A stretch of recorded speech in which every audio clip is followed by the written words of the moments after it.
அம்மா வீட்டில் கொஞ்சம் வீடு வேலை செய்கிறாங்க. பெயிண்ட்லாம் அடிக்கிற வேலை இருக்குன்ட்டு பட்டி பார்த்தது முன்னாடி சரியில்லை அப்படின்னு சொல்லிட்டு அதெல்லாம் சுரண்டிட்டு இருந்தாங்க. முன்னே வேலை பார்த்தவங்க பட்டியை நல்லா அப்பி விட்டு போயிட்டாங்க. இப்போ சுரண்ட எடுக்கவே முடியல. ஒவ்வொரு இடத்துல புடச்சிக்கிட்டு நின்றுட்டு இருந்துச்சு. அதனாலேயே அந்த பட்டியெல்லாம் எடுத்து விட வேண்டியதாக இருந்துச்சு. இதில் இருக்கிற பெரிய வேலையை மேலே சுரண்டுறத எங்கள் அம்மாவே முக்கால்வாசி சுரண்டிட்டாங்க.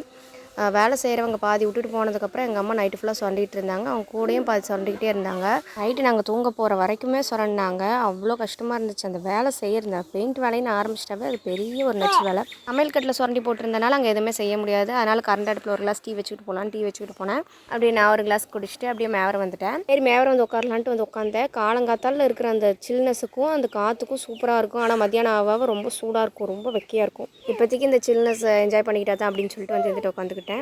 அவ்வளோவா வேலையில் சுரண்டுறவங்க சொல்லிட்டு இருந்தாங்க. அம்மா டயர்டாகி வந்துட்டு உட்காந்துட்டு இருந்தாங்க. சரின்னு நான் வந்துட்டு வந்து உட்காந்துருந்தேன்.